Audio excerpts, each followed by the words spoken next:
Hey everybody, welcome in, you guys. Let's get these taps and shares going. Let's get these taps and shares, y'all.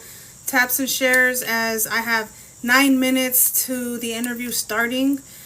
So let's start tapping and sharing, guys. Please join the live, share the live, like the live. Thank you very much. I'm ready. Everyone's been waiting on this interview. I'll tell you that much. Literally.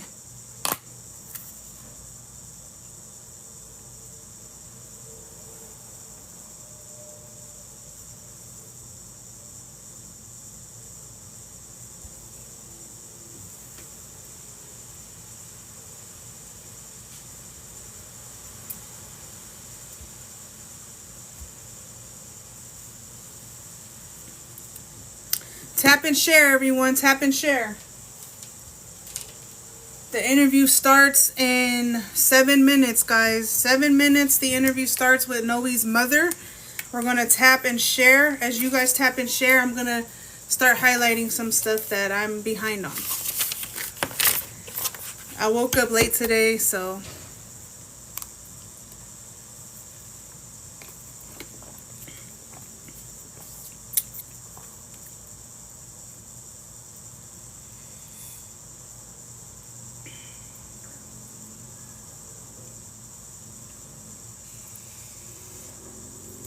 Tap and share, tap and share, tap and share, tap and share, guys.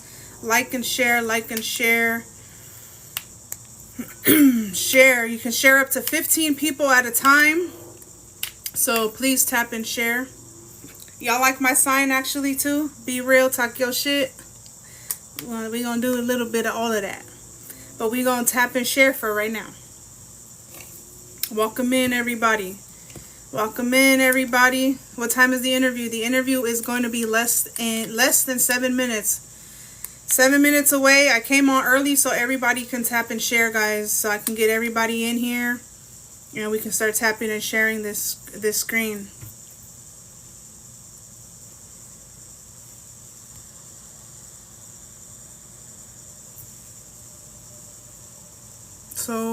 So pretty. Have it going. Thank you.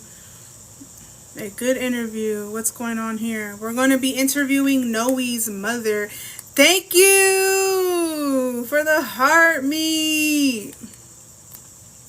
Unique.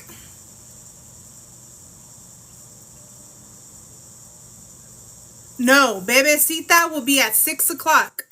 Bebecita is at 6 o'clock. Bebecita is not until later. You look pretty. Thank you. Got my popcorn. Girl, I got my coffee. And I got another, and I got my soda on the side, okay? Hi, Anna. What time is the interview? The interview is literally in 6 minutes, guys. 6 minutes. So let's start tapping and sharing. Thank you, Julie. Let's start tapping and sharing, guys. Tap and share. Tap and share. Thank you, thank you, thank you. Tap and share, everyone. Tap and share. We got 6 minutes, guys, to tap and share this live. You got Dutch Bros. I don't really like Dutch Bros. You look pretty. Thank you. Hey, girl. Tap and share, everybody. Tap and share, please. Please, tap and share. Oh, my God, don't say that. I don't. I'll be listening while getting ready for a concert. Okay, even better. Tap and share, guys. Tap and share. You can share up to 15 people at a time. So let's get those 15 people up in here. We got 5 minutes, guys. 5 minutes. The tea's going to be a lot of teeing tonight. There is going to be a lot of teeing tonight.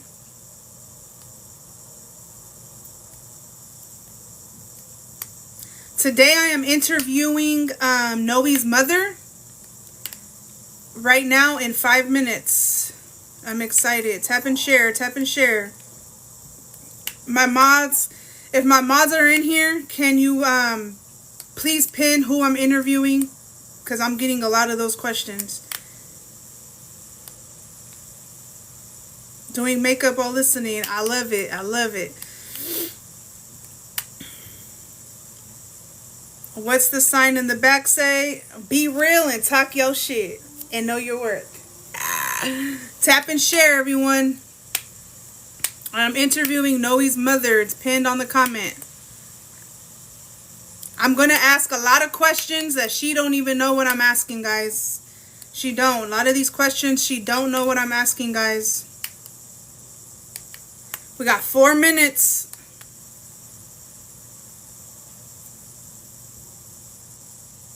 There's a title on live. Yes, you got here right on time. Yes, you did. You could eat and listen. All right, y'all distracted me. I'm supposed to be highlighting stuff. You haven't seen me in FYP. I was on last night. During the week, I really don't go on, but I was on last night, guys. Y'all gonna see me in T pages today. I'm gonna promise you that one.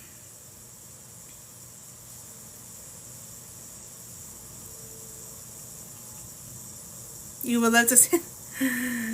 She finally gets to tell her story. Hi, Danny. Girl, did you have the baby? I'm sure you did. Congratulations.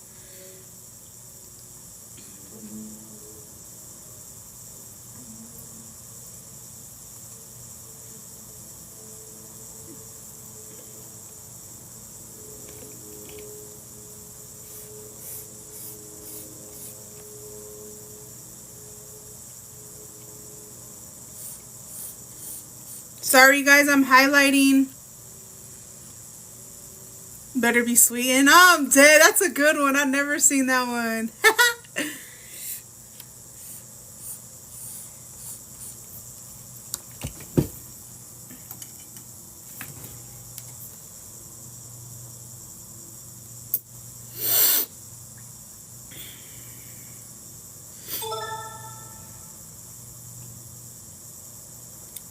Awesome, Danny. I'm happy for you. All right, guys. We got 2 minutes. Keep tapping and sharing this live, guys. Come on. I should have more than 19 shares. Let's go. Let's go. Y'all want to know this tea? Let's get it out there.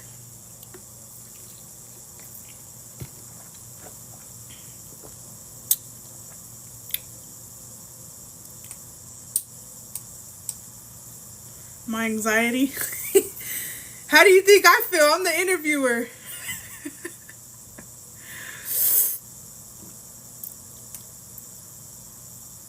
Get your snacks. You got 2 minutes.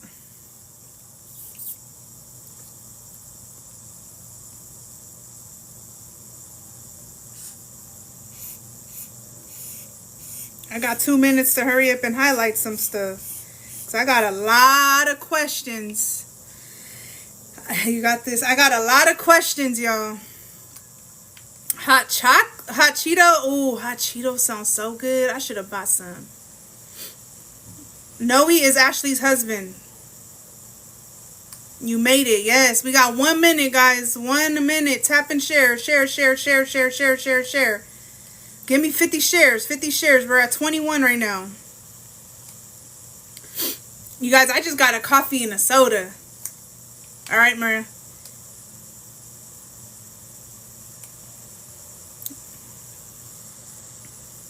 All right, guys. Tap and share, guys. Tap and share. Even throughout the live, you guys, please share. Throughout the live, share it. Tap the screen. Share and tap the screen, guys, because we are about to go live in less than 20 seconds, guys. Here we go.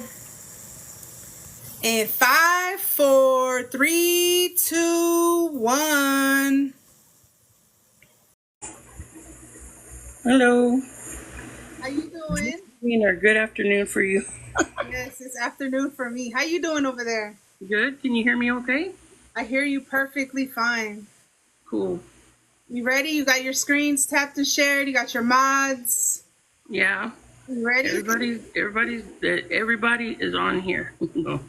Okay, so everyone that needs to be on is on. Is on, yep. All right, so let's jump into it. Because, you know, we did talk and I told you I do have some questions that, of course, everybody would like to know a lot. And especially now with the screen records of the whole He's adopted stuff going on. So I'm gonna get right into this. Mods, if you're in here, I am not gonna really be paying too much attention to these comments, you guys, because I got to do my one-on-one. But my mods, if you're in here, please, you know what to do. Take care of who you got to take care of and do what you got to do respectfully. But we're gonna get into it, guys. So I'm your girl official, as everyone knows me here on this app as official Know Your Worth. And here I have Lisa, aka DJ Latin, which is Noe's mother, who we all know Noe because he is married to Ashley. And Noe's mother has been quiet for the last 2 years about the whole situation between her son and his marriage with Ashley. And she is ready to finally speak up. She's ready to finally say her part of the story and what she knows. And I mean, she's the mother, right? So who wouldn't know more? So we're going to get into it with the first question. And the first question is going to be, I would like for you to introduce yourself, a little bit of your background, where you come from, who you are. And then after that, we'll jump into the questions of Noe as a child. So don't give too much until I get there. Okay? So just introduce yourself for right now. And let us know who you are. Okay, my first name is Lisa. I am still Trevino.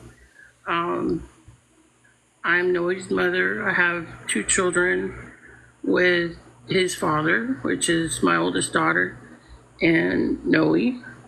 And I have a 3rd child that came along after a 16-year relationship. So I have 3 children total. And I lived in Abilene, Texas, mostly all my life. So I was about 40.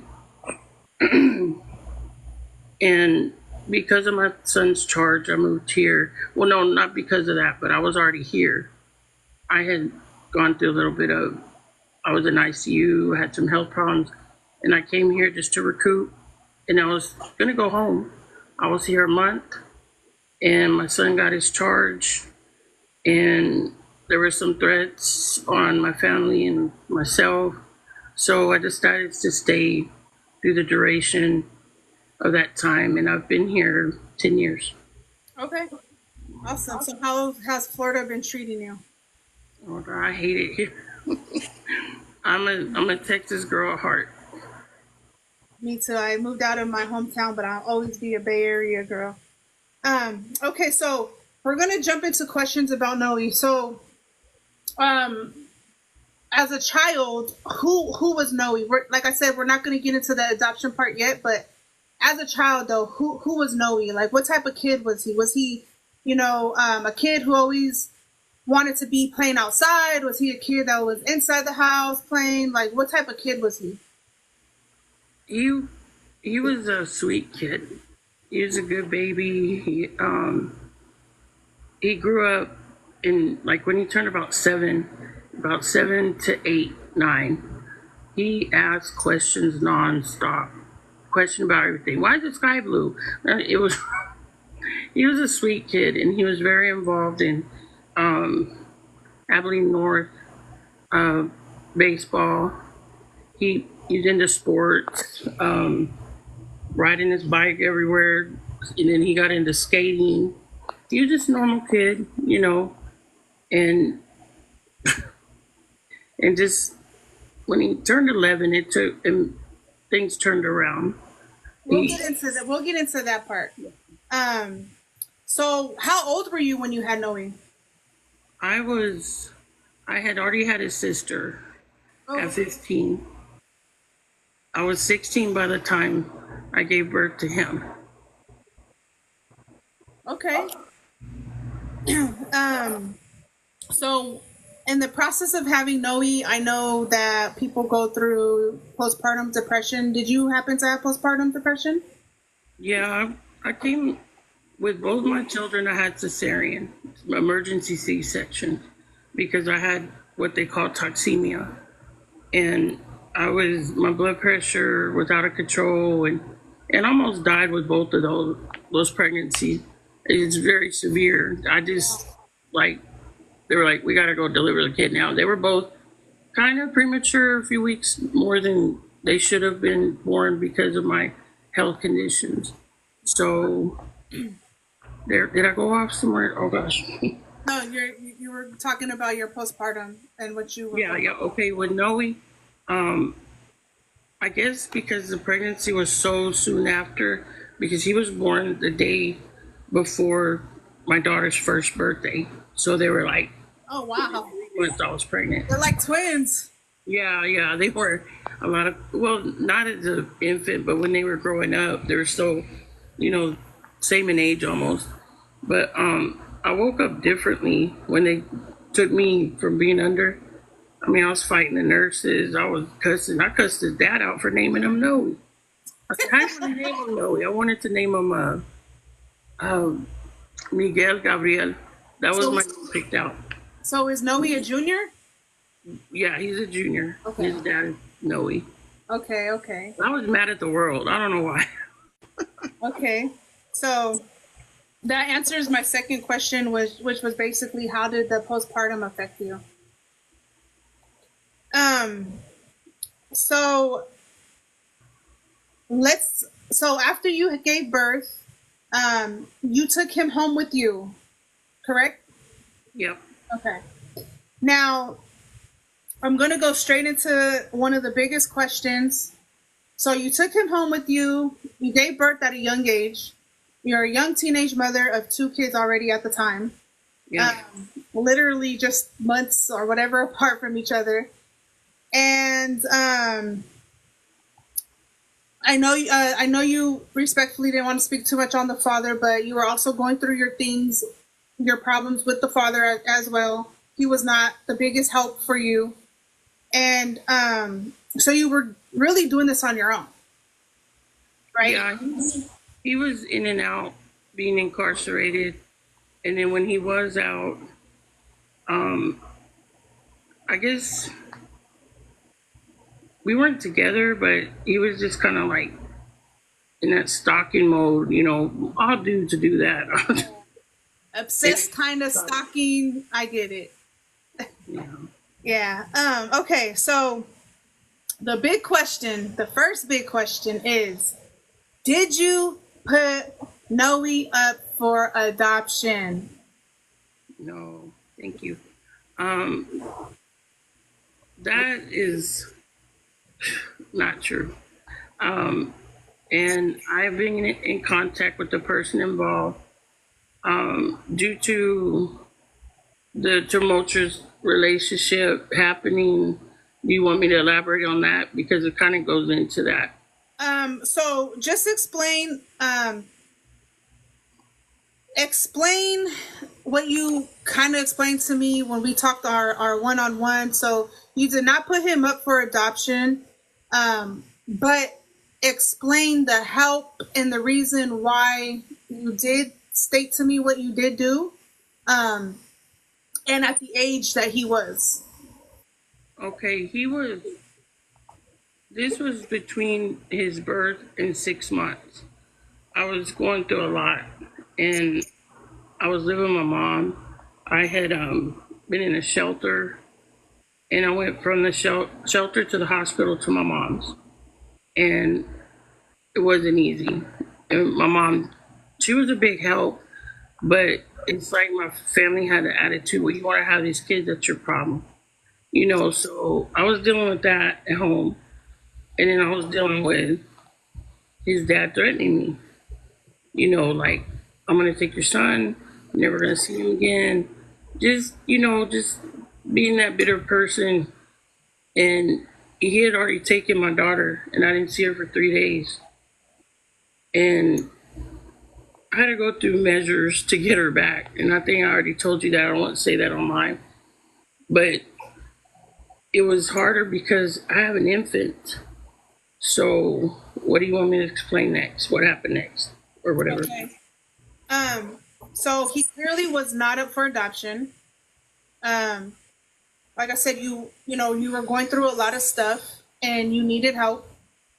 So who is the person who helped you raise Noe or be there for Noe?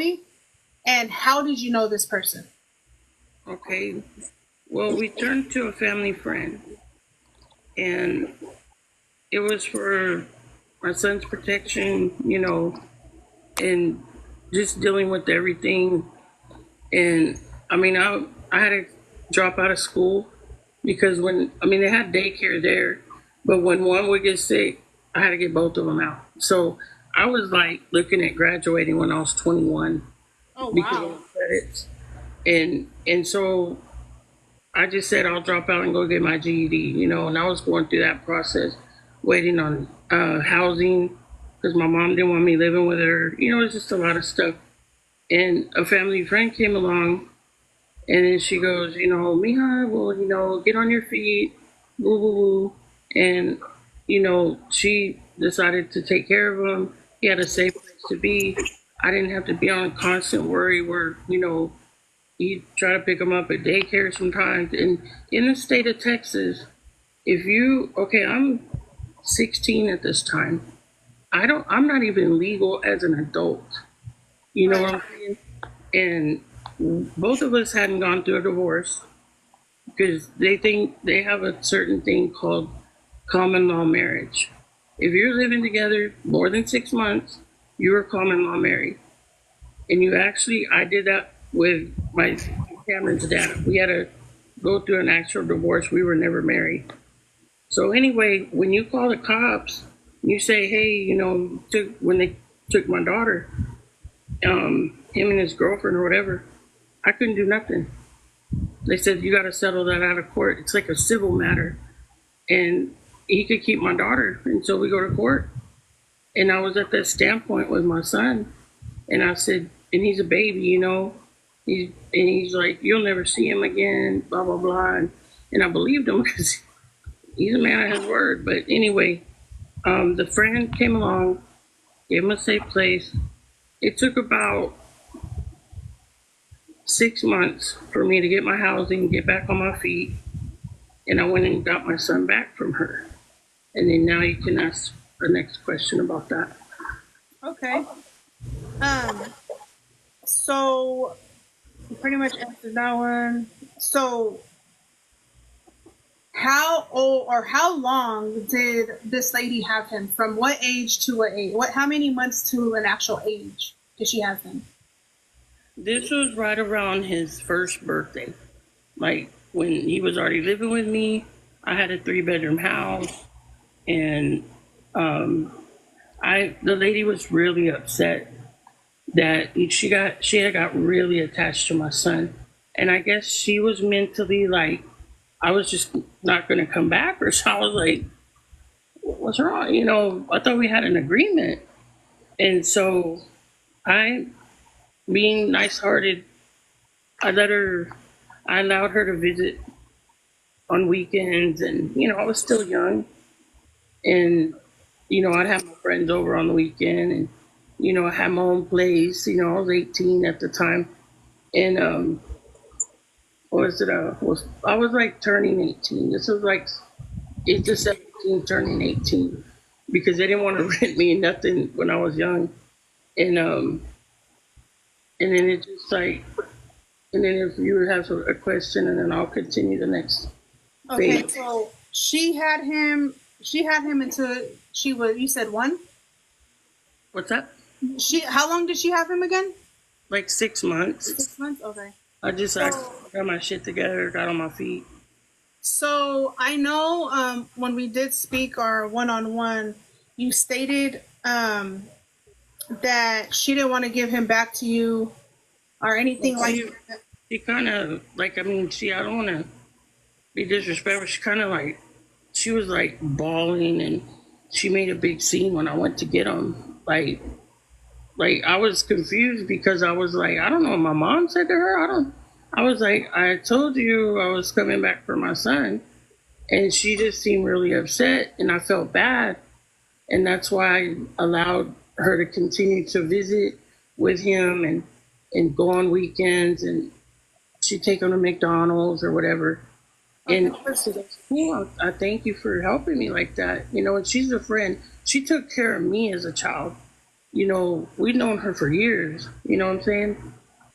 So on the phone when we did our one-on-one, you said something about her having him until 11 years old, right? And so do you think that that's why he thought all his life that you permanently just gave him up for adoption or put it out there to be an adoption? No. What had happened is, I don't know if you remember the part I told you that I signed the papers in I my. was gonna get into that. Yeah, I was gonna get into that. Yeah, okay. Yeah.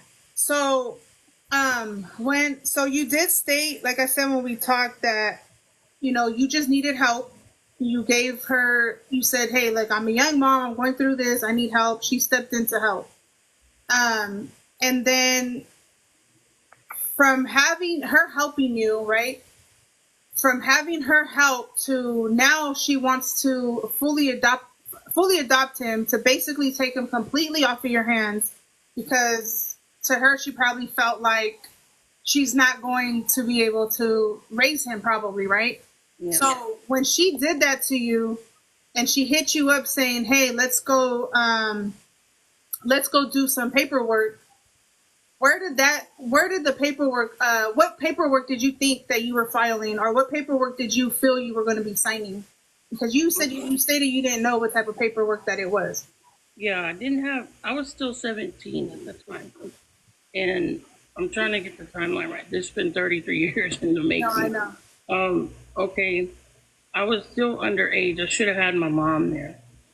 And we went to an office, and I even told the lady, I said, can you explain what I'm signing? She told me that I was signing like kind of liability, like in case my son were to get hurt, or that I couldn't come back at her for something. And I really didn't understand what I was signing. I was like, okay. And then you can ask from there. Okay. Okay.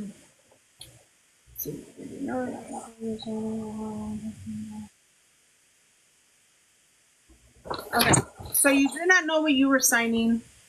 So after you signed the paperwork, is that when you found out what you were signing? No. I later found out, like years later. But at the time, 3 weeks went by. I didn't think nothing about it. I wasn't given a court date. I wasn't say, oh, we're going to follow up with you, nothing. They just said, okay, we're going to sign these papers and we're done with it. Well, I got a manila envelope about this thick of every right I signed over to that lady. Hey, for this, these forms for that. And I'm just like, my mom had to hold me in my house that day, because my mom had to come and explain to me what I did. And then she's like, why didn't you call me that day? And I was like, and I just went in the front yard and I threw them all up in the air. And I was contemplating doing something bad. And my mom had to talk me down. I was pissed. And I had to just, what had happened years ago, I find out there was a court date. I didn't show up. And everything was signed to her. So that's why the whole he got adopted came out. He was told that all his life. Okay. All his life. So how often did you see him while this lady had your son? I know you. He gave me full access to my son. She saw how upset I was. I felt I was done dirty. You know what I'm saying? And that went on for years. I cussed this woman, I don't know how many times, but I kept it cool with her because she had an advantage. I had some legal issues myself. I got in some trouble, and I really wasn't at a standpoint I could go and fight her in court, because that would be used against me. So she allowed me anytime I wanted to pick him up, he could come over anytime. You know, she didn't restrict or say, oh, only on Tuesday, only on Friday, Saturday. No, I was allowed access. Um, Christmases, you know, he was as if he just lived in another home. When I had a house, he had a room to himself. Yeah. I tried and I tried, and he'll come stay here. And it was a battle between her. Okay, back in the day, they had Kmart layaway, right? Girl, yes, because my mama and I, we was on that. Yeah. Okay. During Christmas, I would get everything they wanted, and then I remember one year, just an example, so I don't have to elaborate every single year. Okay, then when the Nintendo came out, mi hijo went with Nintendo something. Okay, this is just an example. I had it on layaway. It was like $150. I got him clothes and all the gaming stuff, and I go and I give him Christmas. Like he comes to the house, opens his present, and every year it was the same. Oh, I got the Sega Genesis. It was like 5 times better than what I got him. So she likes to always seem like she was doing like outdoing you. Yeah. And then she would tell him, your mom can't take care of you. Your mom. I was like, girl, I worked hard I would bust my ass all my life. I always told him, you could stay here. You could stay here. And I told her, I always tried, but he had discipline at my house. There, not so much. And that's where we get to when he turned 11 years old. Yeah, I'm going to get into that right now. Okay. So, at what age was it that, you said he turned 11 and then that's when things started to kind of change a little bit with like his character a little bit, right? Yeah. So why do you think it was also because what she was probably inputting to his head and then what he went through as a baby and a child, and do you think that that's what started to make him start acting up as a young boy? Some of it, and then when I really knew it was being, it's getting troublesome, is we went to spread my grandma's ashes, and I wanted him to be a part of that. And he's like, Mama, I'm telling you, this boy was 9 years old with a pager. With the pager? Pager. And when he had a cell phone before I had a cell phone. The little flip phones, like. Yeah. Yeah. I'm like, he just rolled up to my house. I lived on the other side of town, the other side of the tracks, as we say. He just rolled up to the house on his bike. Mama, you got something? And I'm like, what the hell are you doing over here? He's like 10 years old. And he just, and then I would tell the lady, and I'm like, what's up with my son, man? He's over here at my house. How the hell did he get out? Oh, he's going to text me when he just was given way too much freedom.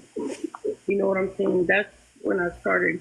And then when he came to my house, and he started to cut up, boy. I call him boys. Yeah. And I said, that ain't going to work over here. I was sure my kids, you know what I'm saying? And then over there, he kind of had free run of, he wasn't going to be running the damn street for me. But going back to what I said about my grandma, I called him that day. I kept blowing him up. Boy, you got a phone, you better answer. And he told me where he was at. And he was in the worst neighborhood. Everybody knows the cut and the beach. That's where my son was. And that's like the worst central. You don't even slow down because there's someone with a gun in your face. I'm sorry. But yeah, I was like, what are you doing over there? And then it kind of went from there. Just to stop you real quick, they're saying that it's hard to hear you. I don't know. Maybe I'll move my fan. My fan. I got my fan on. I know, y'all. She stayed with 4 fans on. She live in Florida, so it's it's hot. Yeah. Okay, now you can continue. Sorry, everyone was just like, I can't hear her. Oh, I'm sorry. If you need me to repeat anything, just let me know. Now you could leave off, or you could start off where you left off. Okay, well, that's where I seen my son was kind of going in a different direction of life, you know. And I expressed these things, and then she would downplay it like, oh, they're friends of his from the from the not football baseball field. Oh, that's so and so. Oh yeah, they live over there, but they're not like that. I knew better. You know what I mean? It sounded like at her house he was beyond spoiled, socks probably all over, shoes all over, and then at your house you were like, no, mama ain't playing this. You're gonna be this way. But having two different set of rules. I guess as a kid it could be kind of hard. I don't know. I've never had to experience that, but I can only imagine. Um, So, how old was he when he started? So, you said he started acting up kind of young, stuff like that. So, how old was he when he started to see the jail life, to start seeing the walls behind there?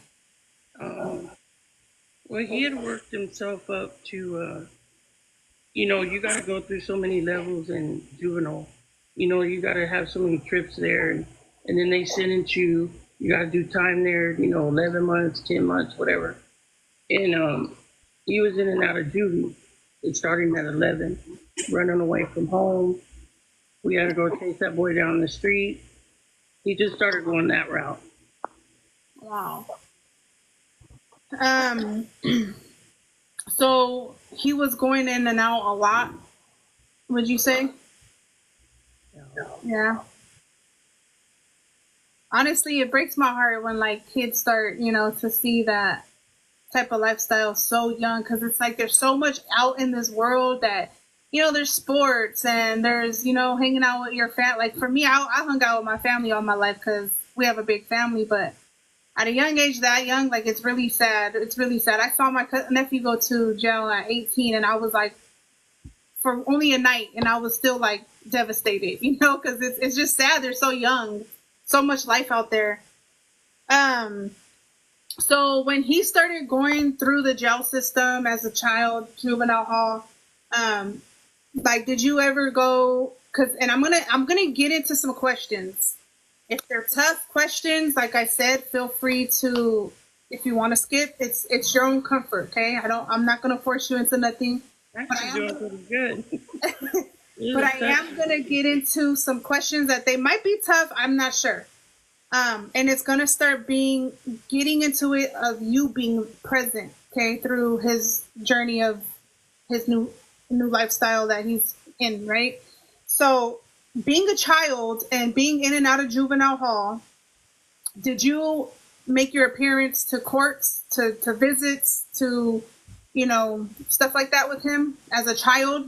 Not the adult. We're not going to get into the adult part yet, but as a child, did you, show him like, mom may have been a young mother, and someone might have helped me, stepped in to help raise you, but mom still loved you, cared for you unconditionally, and mom was still always there. And mom's going to show you that as a child, like, even though you're now going through this lifestyle as a kid, I'm still here. I'm still never left. So were you able to show that to him when he was going through the whole juvie stuff? Yeah, we went to visit, and but sometimes he didn't have visitation. We'd show up, and he got in a fight, or it just depends how he acted. But for the most part, I mean, we would miss when he started getting more and more, accumulating more charges. He would get more time, and then once you do that in the system in Texas, they put you in a place called TYC. It's like a prison for juvenile. It's a little bit more advanced, and it's not like juvenile. You're in like a child prison, and I mean, we would go and visit. One time he was in juvie, and it was back when you had those little digital cameras, Mm-hmm. and he's been beat up by mom a few times. And I went in that day. We were visiting. It was me and Yesenia, his daughter, his sister, and he had looked like he'd been in a fight. And I asked, I would go back to the lady and say, this is going on. What's going on? And then he's like, I went in there and asked him. I was like, what happened? He's like, Mama, the staff beat me up. I said, really? So I went the next door. Like me and her would alternate. Wow. And I went the next time, girl, camera in hand. I didn't care. They were about to arrest me that day. I didn't give a F. My son had bruises all over his face. He had a cut by his eye, a fucking footprint, a boot print on his back, girl. Ooh, girl, you gave me chills right now. A boot print. And I had him in the they had glass, where we sat. It was a chair, a table, two chairs on this side and his chair on the other side of the table. So I had him disrobe right there and I started taking pictures. Wow. And I said, they pulled me out, they saw me doing it, and they went and they took the camera from me, and girl, I called feds. And next time I came and visit, hello, Mr. Vino, how are you today? And then they have signs up, no cameras, yeah. But they kept the memory card and the little digital cameras. Yeah. Yeah, I went toe to toe, but something happened with him in TYC, and this is when I went back to the courthouse, and I didn't know this. She told me we had joint custody all these years. He was like 14, 15 around this time. Some crap popped off, and I called he had like a probation officer there, and I called, and they didn't allow me access. They're like, you're not down with his parents. I was like, what the hell are you talking about?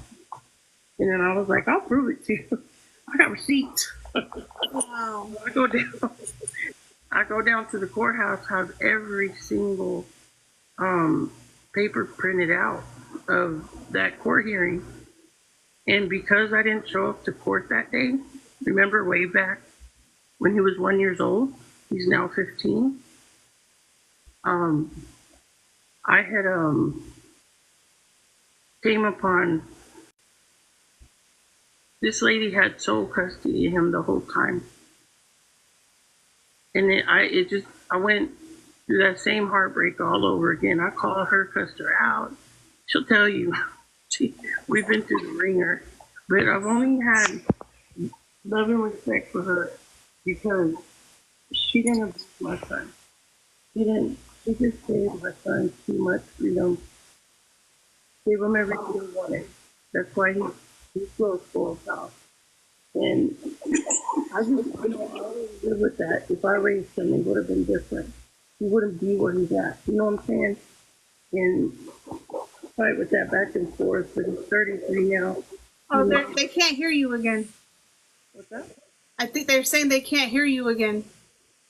Okay, well, I'll get up close. You hear me better? I'm sorry, but can you hear what I'm saying? Do you want me to repeat that? If you like to, you can. Feel free. Okay. Just don't put your hand underneath your speaker. I think that's what it is. Okay. Yeah, I'm holding. I don't have a stand, so. Okay. Man. Okay. But going back to when I found out that she had sole custody the whole duration of this time.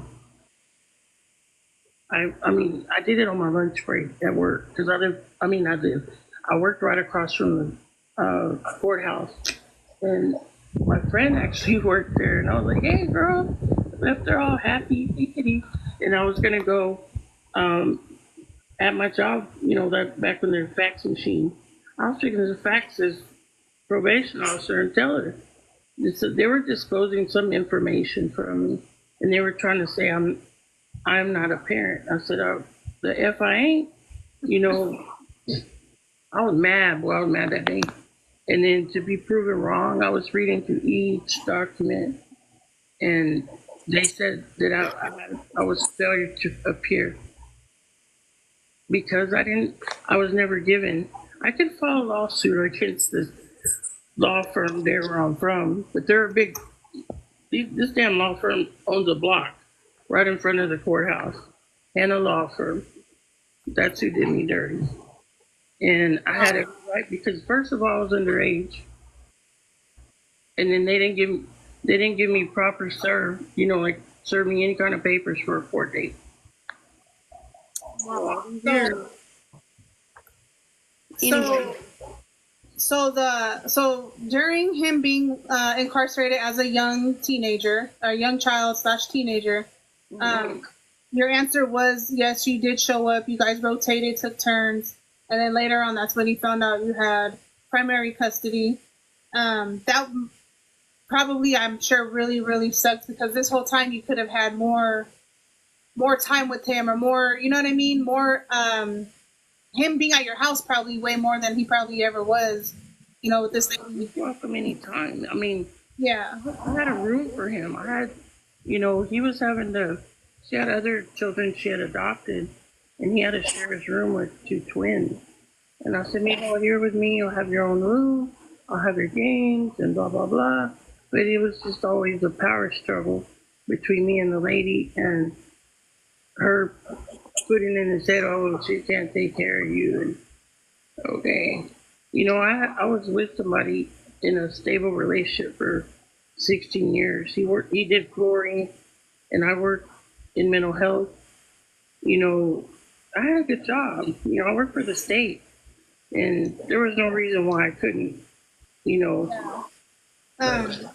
So the next question is, now Noe's old enough to understand that another lady took him in, you know, in the meantime, as you being a young mother, he knows, you know, now he's old enough to understand all of that. So that's heavy on a child, right? That's heavy on a child because it makes a child think, my mom don't love me, my dad don't want me, you know, and I'm pretty sure he had all those thoughts as a child growing up.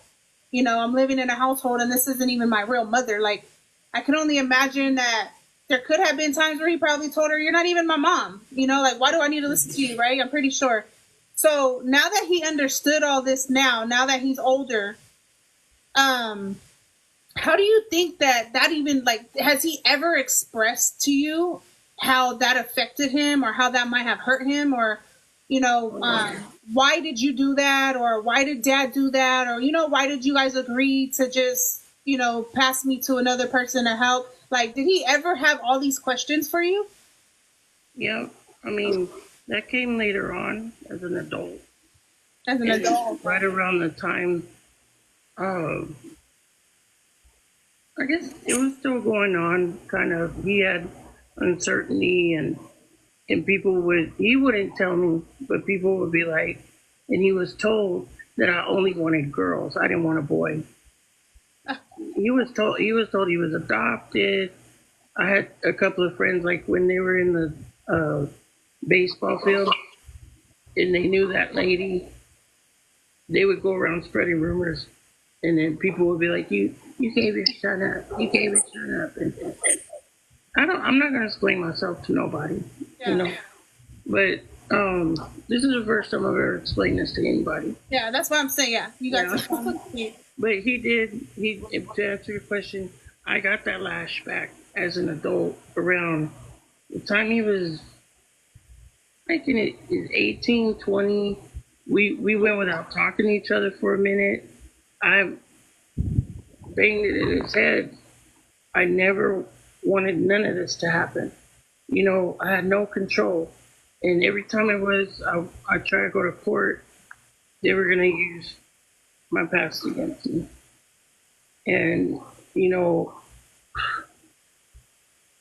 I don't want to put his business out there, but I've been through the fire for my kids. He got involved with people that shot at me. Pew, pew, whatever. You know, I stood up for my son a lot of time in juvenile, where the other lady, he was married to another girl. That's another story. And she was, Ashley's Tinker Toy compared to her. She's like, I'm big rolled up. He likes black girls, just being honest. And yeah, I'm gonna go to your house. I'm gonna burn your house down. I said, bitch, I'm waiting outside with the gasoline. That's just an example of what I went through with her. And then she had her name on Facebook, and she didn't want to take Trevino off her name. Her name was blank name Miss Wet Wet Trevino. Just to give you a wet oh What?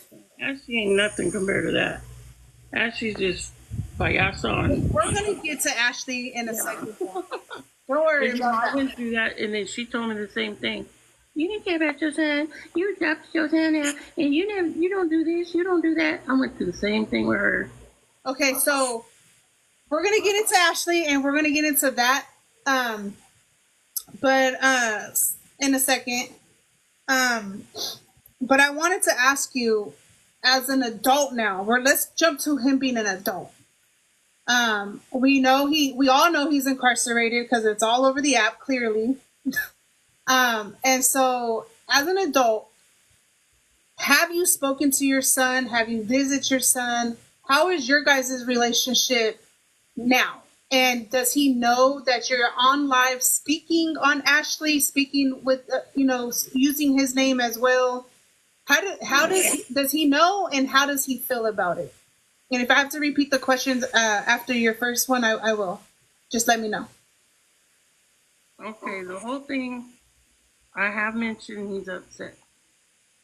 And I talked to him.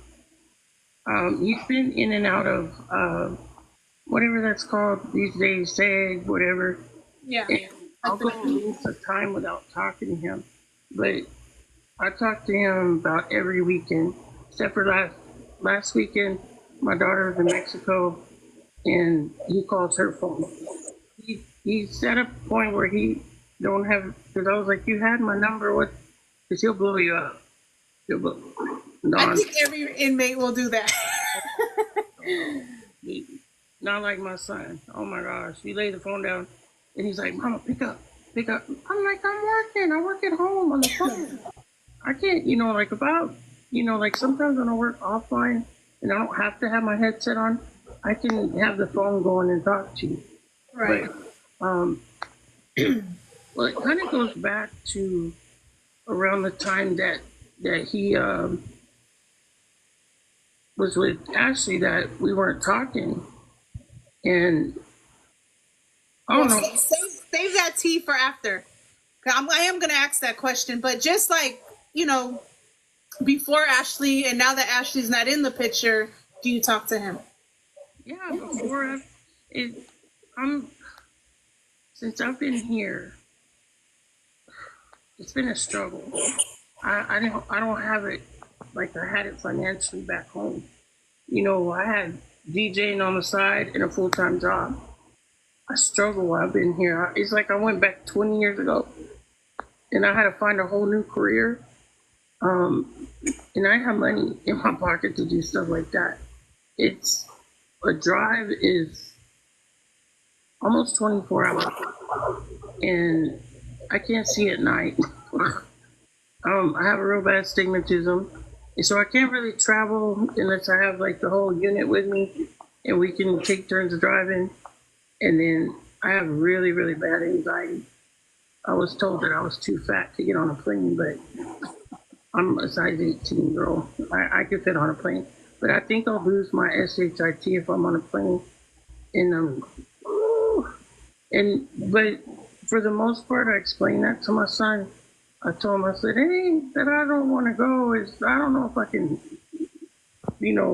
cope. I'm not that type. My mom's the type to get in a car and drive 1,500 miles. I can't do that. So when's the last time you physically seen him in person and got to touch him and hug him and love on him? I saw him. We weren't allowed to at the court. When he, like I said, I was only here a month, and he got his case, and then he was in another state, and he got extradited, and then he had to wait about 2 years before he went to court. And so we kept in contact, of course, phone, and then we saw him physically. We weren't allowed to talk to him, touch him. So it's been a few. It's been a few years. It's been a few years that you've able to hug your son. Yeah, I can only imagine. So does he know that you've been on TikTok before the interview? That you come on TikTok and that you speak on, a lot of things. Does he know that you speak on that? Is he okay with it? Is he happy about it? Is he upset? How does he feel about you coming on live and telling the world what's going on? He's okay. He's locked up. He wants to forget about it and move on with his life. You know what I'm saying? Like, leave that alone, mama. Leave it alone. You're not gonna get nothing out of that. She ain't gonna do anything, say woo woo woo. And he's upset at that aspect, but not in a protective way of her, like she's saying. No, he's just upset, and he's not even upset. He's just like, leave that crap alone, man. And then he's like, oh, for real, that happened. Oh, he's seen all the videos of everything out there. That was 2 years ago. We've had that stored in our phones. People even have it on drives and everything. So we got backup. Not the drives. And prove infidelity, we got it. But in here, but on the aspect of, oh, he's burning up mad, no. He's just like, mom, leave that shit alone, man. Just not like in a playful way. And I was like, and maybe I'll say, yeah, my son ain't too happy, but he already knows mama's gonna do what mama's gonna do. And I just feel that, like, you're made fun of, your son's ridiculed, you want to stand up for them because you never were able to before because you're blocked. We barely put anything in the comments, blocked. Well, we'll get to that. So I was informed that he's not happy about, his information or anything like that being out. And that's the reason why I asked that question. But you talked to him, so you would hear it from him more than I would probably know anything. But do you feel that your guys' relationship got better now than what it was? Yes, I do.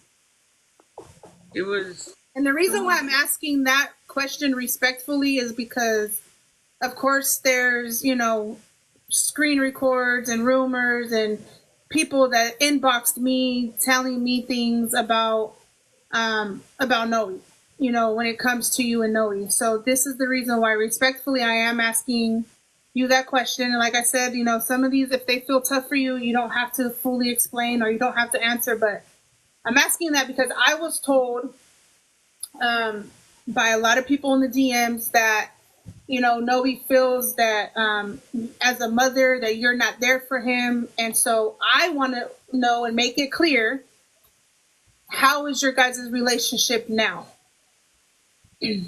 Well, it's a lot better than it was. Because we weren't even talking at one point because of his wife at this current time. And I don't know when you want me to elaborate on that, but it was not her that brought us back together ever. If anything, she tried to tear us apart again and again and again. But Danny is the one that talks and talks to him, and reconnected us. As, where you would be kind of like,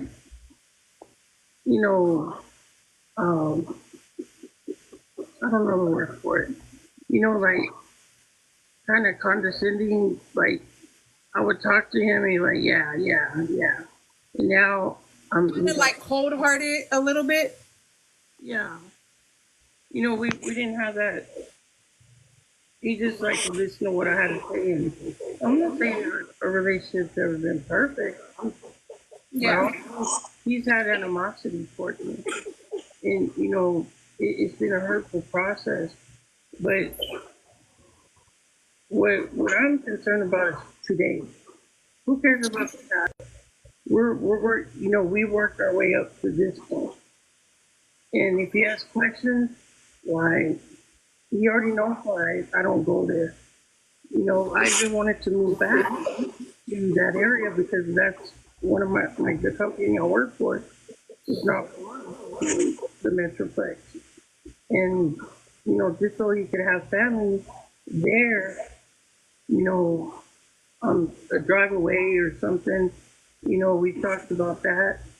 And then I have to work remotely now. I don't know if they'll let us transfer, stuff like that. But one day I want to move there because the other lady involved, she's in her 70s, and she can make the trip. And I think her husband's a little bit older too, and she used to, be able to jump in the car, get kids, and drive, and she can't do that no more.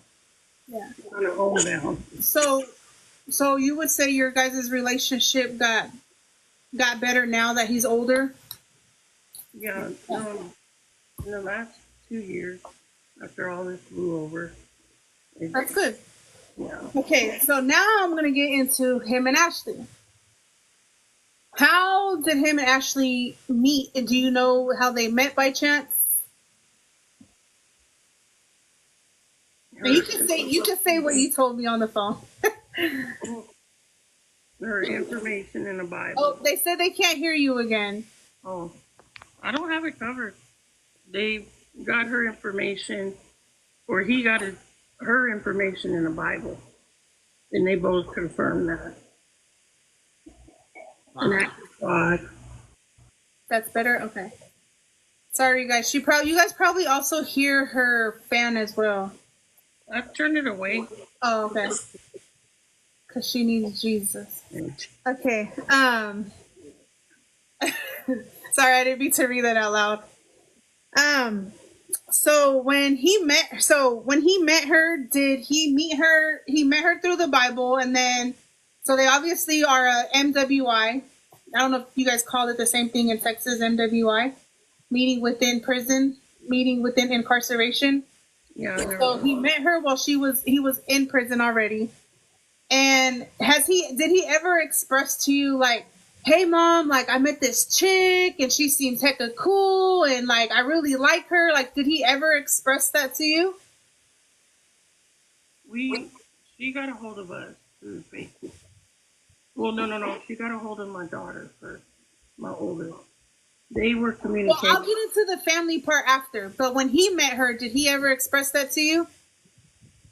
Like, I met this cool girl, mom, and like I'm liking her and I'm digging her. And did he ever say anything like that? You want me to be candid and truthful? I mean, be real, talk your shit. And I'm not saying it to be ugly, but they said, "Girl, yes." And my kids talk to me like we all sit around and talk like we're friends. Like you would talk to your camaradas or your friends. And this is the way he told me word for word. Mama, I've been locked up a long time. And you need people to support you. And he gave me this whole speech. And he told me, he goes, I know she kind of ugly, but she loved me. She's going to take care of me. In the statement. Oh my! In this account, you guys tap the screen and share the live on both sides, please. Okay. So, how did you, the family, get introduced to Ashley?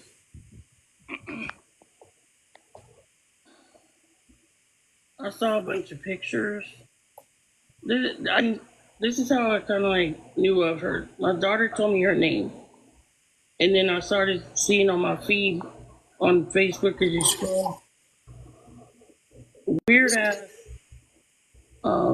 cropped picture of family pictures of us with her guy beside him. Like, So she would crop herself into a family picture knowing she was never physically there. yeah, like she was like if my son was standing up, she would have a picture of her standing up, and you could tell it was cropped in. And I came across a big gallery of these pictures, and I thought that was kind of weird at first. I was like, not that, and I just kind of, you know, stroked it off. And, okay, well, maybe they're locked up. This way they do it. You're taking everyone out with that one right now in these comments. And that's true. It remind me of those movies when you see obsessed people and they go and they cut people's face out or they scratch it out, and it took me weird like that. Like, so I kind of had red flags at first, but I just kind of okay. She just wanted to feel that she was part of the family. We were happy. We were happy for my son because he has somebody near him, he has somebody close to him. She was going to see him already, and that's something we're at a disadvantage. And we want to, but we just can't ever collaborate our schedules together to all go on a vacation together. Yeah. You know what I mean? We could probably go one at a time, but you know what I mean? Yeah. Well, I mean, at least, it made him feel, I mean, personally, I can never crop myself in a picture because, first and foremost, like, those pictures probably happened way before she was even involved in his life, probably. But I guess if it made him feel like, he was wanted and loved by somebody, because being in incarceration, that's what you want to feel. And if it made him feel okay, I mean, hey, to each his own, but personally, yeah, I don't know about that. So you guys met her through Facebook, right? She reached out to your daughter first, and then did she talk to your daughter for a long time before she ever introduced herself to you as the mother? Yeah. Number one. She, yeah. She just kind of gradually introduced herself, and she was like real. Oh, I thought you were gonna get mad at me, and she came out to be a really nice person. Like, kind of love bombed you, and oh, you're gonna be my mother-in-law, and whole different attitude, voice, like a different person. Oh, and then I'll tell you later why I started questioning things. Okay. So he meets Ashley. Everything was good, right? She said she seemed like came off as a really nice person. You guys got to like her only because she did come off as a nice person at first, right? Yeah. So she was visiting him. She, was making him feel loved and comfort. So now, she went to Florida, right? She went to Florida. She flew out now to meet you guys, right? Who paid for that trip? Yeah, well, honestly, I don't know who paid the flight, but her accommodations here were paid for by my daughter, and she was given a place to stay. She didn't have to rent. I mean, hotels here are not cheap. So, hey, she gave my grandson's room up, or she was here maybe 4 or 5 days. I forget, but yeah. How was it? How was her vibe with you guys? How was your vibe with her? How was that whole entire trip the whole time she was there? Well, me and my friend went to pick her up. My two daughters worked together at the time. They worked at a healthcare center together, and they weren't off until 5 that day. So I was the first to meet her. And the first thing she wanted to do was go get a drink at a bar. Well, like, we went to a pizza parlor that's kind of famous here downtown. And then she just like, oh, they don't serve beer here? And I'm like, well, you ain't even met nobody. You know, I'm thinking in my mind, I'm not a drinker. And so, I mean, I wasn't even finished with my food. You know, they serve big slices of pizza.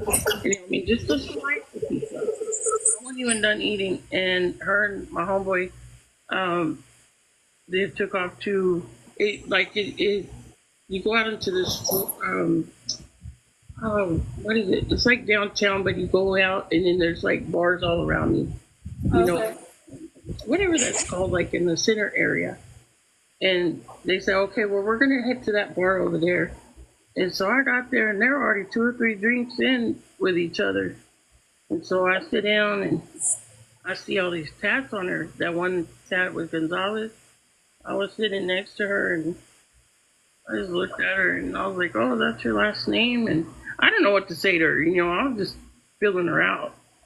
And my first red flag with her was, "Oh, that's my first husband. Like, yeah, that's his last name." And I was like, "Oh, okay. Well, do you want to see what he looks like?" Oh, you know I know his mom. Oh, you know, yeah, I guess. Oh, girl, 2 seconds later, I had a whole gallery of pictures looking Oh at my. her ex-husband. Oh my. Okay. So it seemed like if it was kind of awkward, you don't really know this lady besides her reaching out from Facebook. You know that she's talking with your son, right? So yeah, I can only imagine how awkward that is. Like, it's kind of hot outside, you know, like. So it seems really off. Um, so when she went to Florida, did her kids go with her, or they stood home? I told her, I said, hey, man, you want to wait another week or so? We can get your kids out here too, man. They'll have fun, and there's places to go. We don't have to go to Disneyland. You gotta have some money. You gotta have that shit planned. But if they have water parks, they have all kinds of stuff. You know, real cheap. They do. 'Cause I was there in Yeah, April. yeah, and um, excuses. I was like, you know, I even try to be like, oh, hi, say hi to your, you know, because I was like, if I'm going to accept her, I'm like, because I know how that feels Yeah. for people not to accept your kids, because I was 16, 17 with 2 kids and nobody wanted no teenager or kids, you know, so I was like, okay, well, these are going to be my granddaughters or whatever, you know, whatever, what is it, granddaughters, yeah. And I try to involve them. They're sweet little girls, Yeah.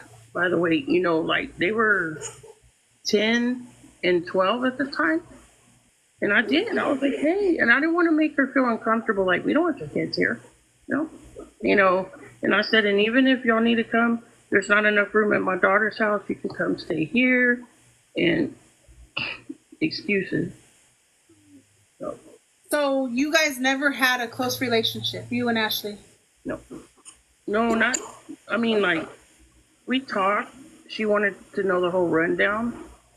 And I think the bit that I did tell her, that's why she threw that in my face. She didn't know the whole story. She knew bits and pieces. So I'm not going to tell you the whole. I'm telling y'all more than I've ever told people on here. They're hearing this for the first time. I've kept that. You know, you don't go and just explain that to everybody and Of course. confusing No, of situation. course. Yeah, no, of course. And we appreciate it. We really do, especially now because now your guys' situation is starting to kind of become something a little bit now, you know? Um, so when he was ready to marry her and he called and told you guys, what was your guys' thoughts, or what made him even want to marry him? Why did he marry Ashley? Do you know? Did he ever tell you? Well, I think the objective on that was so they could have conjugal visits, like where they could hug and have a kiss and all, you know what I mean? And I think it was her push, push, push. I gave you money, and that's what she wanted in return because all that was money motivated to me. My view that allegedly what I saw from the inside, outside looking in, because she also was telling him and gassing him up that they were going to be on that. That she was already talking to producer for the Love After Lockup Life, whatever it's called. And my son was like hype about it, like, hey, ooh, he's been locked up for almost, a decade, and a chance at being on TV and people would be excited. Yeah.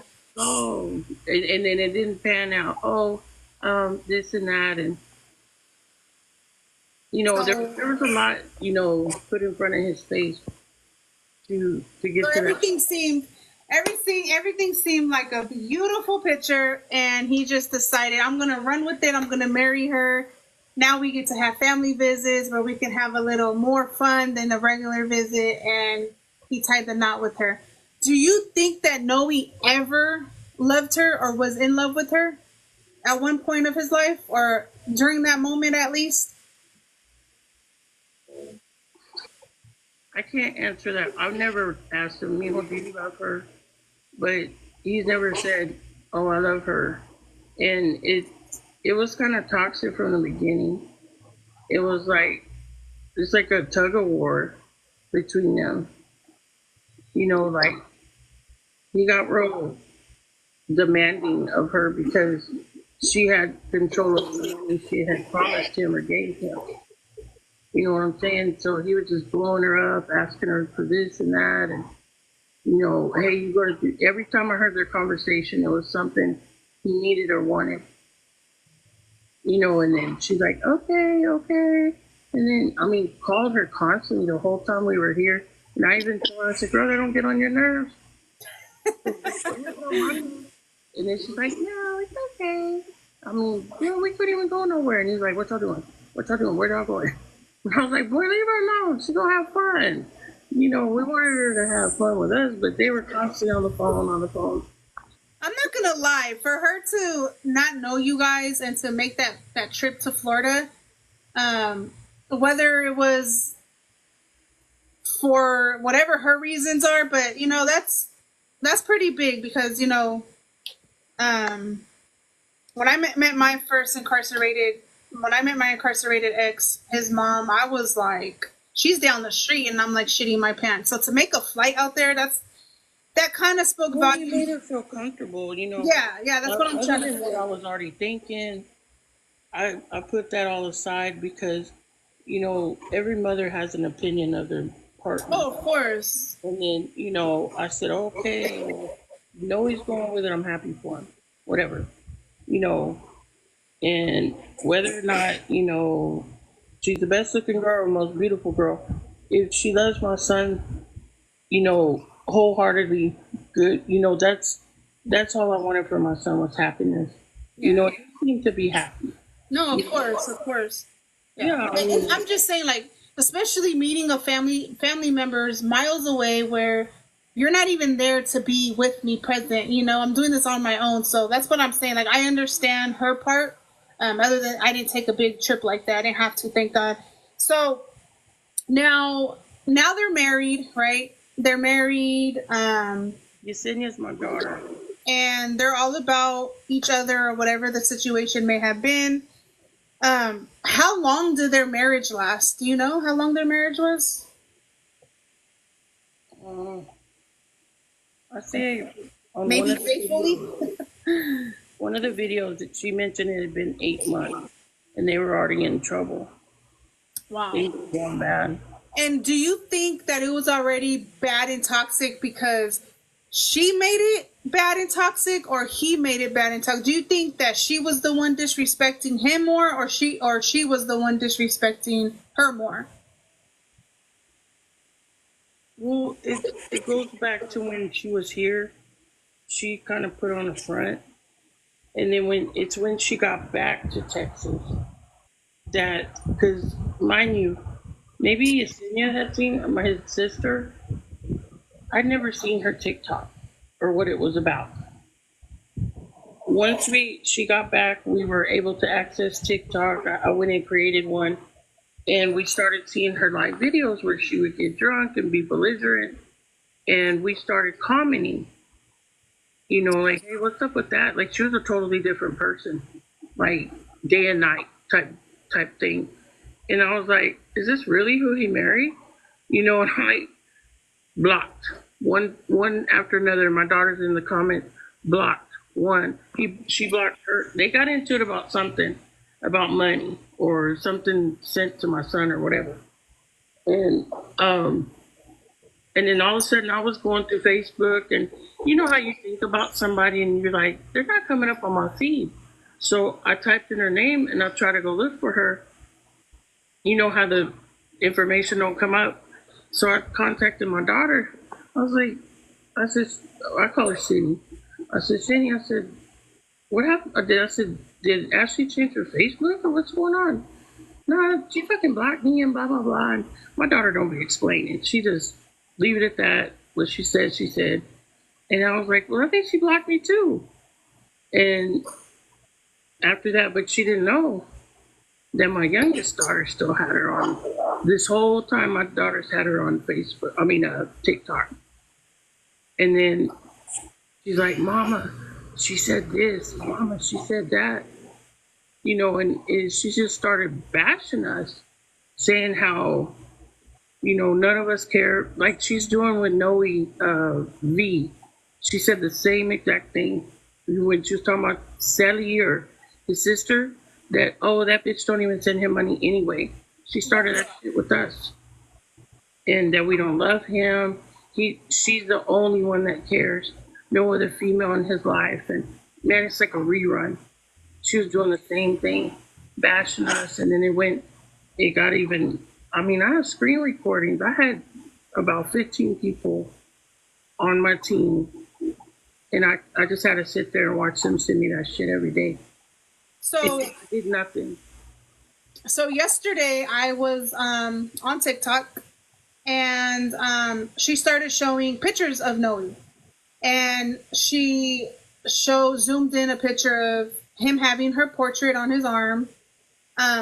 Why do you think now she's talking about your son, Noe T, to make it clear to everybody there is two Noes? We're talking on Noe T, the husband.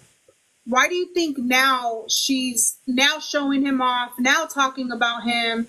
And also, I'm sure she's seen you on here talking, because now there's a screen record of her calling you a whale and stuff like that. Why do you think that now she's speaking on your son and now kind of bringing you up, which is the obvious because you're on here? But why do you think now she wants to show your son off and what he looks like, and the tattoo that he has of her initials and her face and stuff like that? Well, I think she misinterpreted him being upset. Maybe that he defended her in some way. Oh, he wants her to leave me alone. If you knew his dad's family, she would be in a mental hospital rocking right now. How they would just hand you your ass and put you down. And he's the same way. Never been around his dad. He's met his dad maybe a handful of times. And they're just like, same mentality. And I told him he messed up doing that in the first place, but it was motivated by her, the portrait on the arm. And it's on his arm, forearm. And he has since got that covered, thank God. And because I think he got involved with somebody, and maybe I don't know, somebody didn't like it. I can't say his name. I'm not gonna say names. But what was it? Oh gosh, I lost it. I'm sorry. I was asking, why do you think now she's bringing up your son and showing off the pictures? Sorry, I was getting into another one of left field on that one. I think because she thinks that because of him being upset, it was in her in some way, and that kind of gives her the disillusion that maybe my son wants to reconnect with her, and he's to the point he's like, you don't want me messing because he does not want anything for us to be dealing with her, whatever. But you know what? I mean, I know we're going to get to the next thing, the divorce or whatever, but it kind So of. you think now, like, now that Jesse's out of the picture, right? Everyone knows Jesse had to delete his TikTok because of his girlfriend.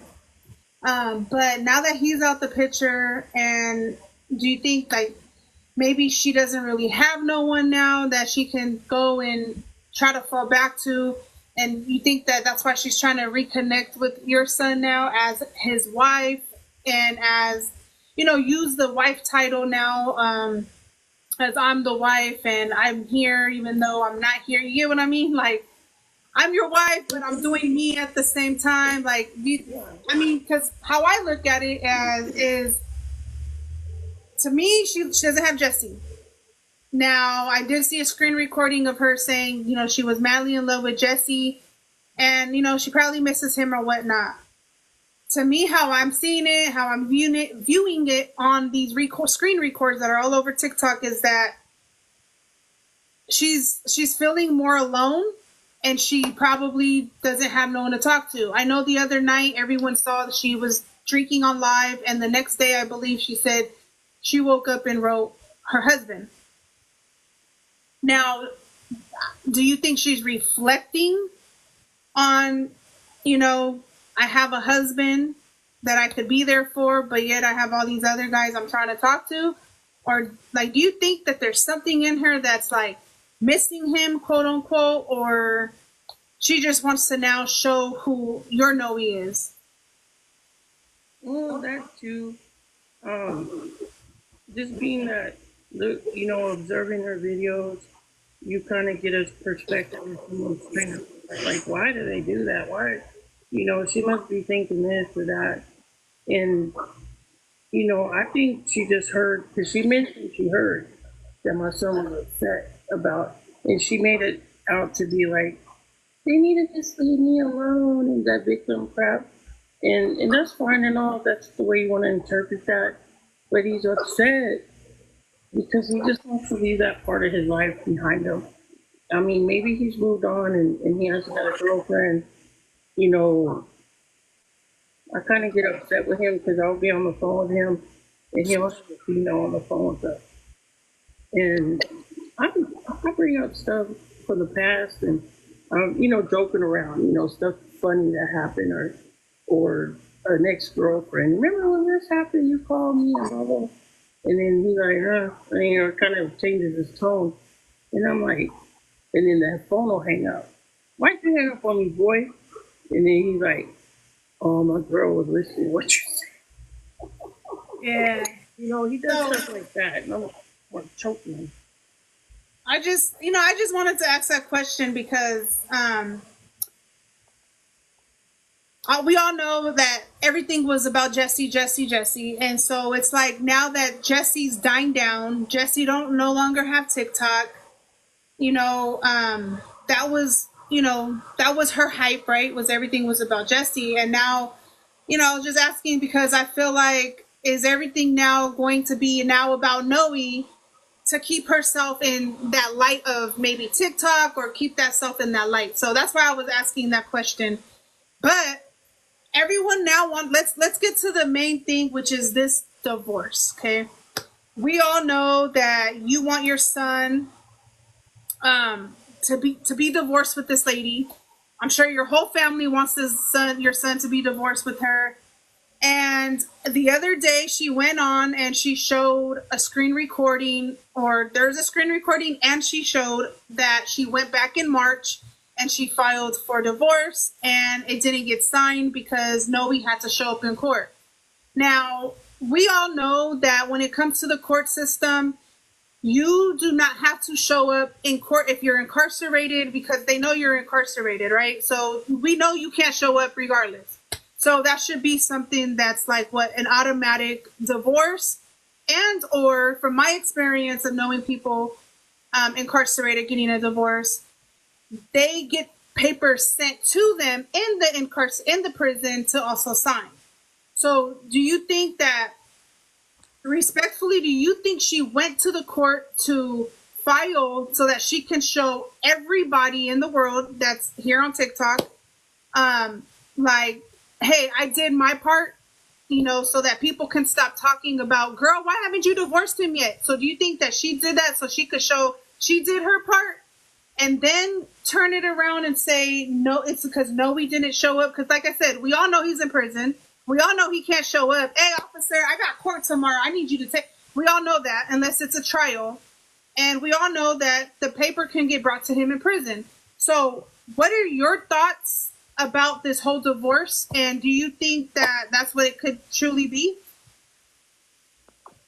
Yeah, well, I know you remember talking to Danny, and when they had got back together and they reconnected.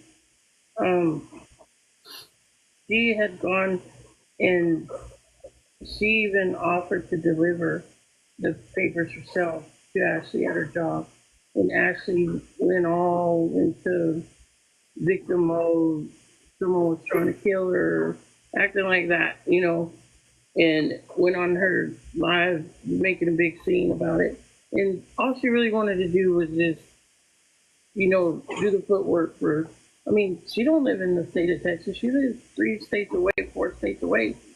And she was willing to do that. But she refused. Okay, so it's kind of, that's where we just, after Danny was in the picture, we just kind of let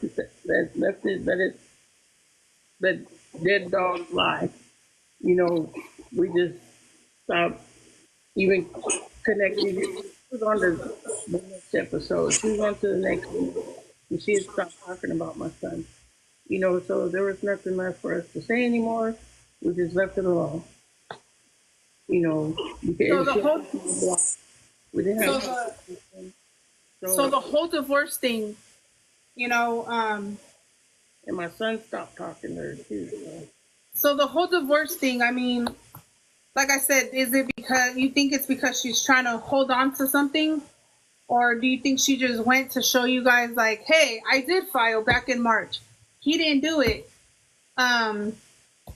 Because I know that that's another big thing, a big problem for you on here. Like, I know I hear you, I've seen screen records or heard you say, I just want this divorce. I just want them to be divorced. I just want, and I know it's because you want your son to be clear of all this, to be away from her, her out of the picture. And respectfully, I totally get it. You know what I mean? Especially all the dirt that's happened. You know what I'm saying? All the toxic stuff that's happened between both of them and you guys falling off and stuff like that. So do you think that your son, and I know when I did an interview with her, she also stated that he didn't want to sign the papers.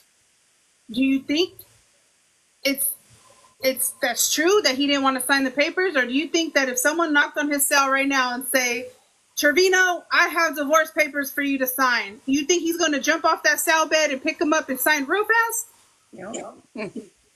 It's just that my son's hard-headed. I don't want to talk down on him or anything, but he just, leave it alone, whatever. And he's not going to go down to the law library, do what he needs to do as an inmate, and get it all done for free. He's hard-headed, and I've told him that over and over and over. But she can easily go down there and get it done and be done with it, because I have the document. I have a copy of it, but it was taken down. We kind of edited out this stuff, but it has her address for his address on it too, and I don't know if that's adhering anything, but like I said, she showed she went down.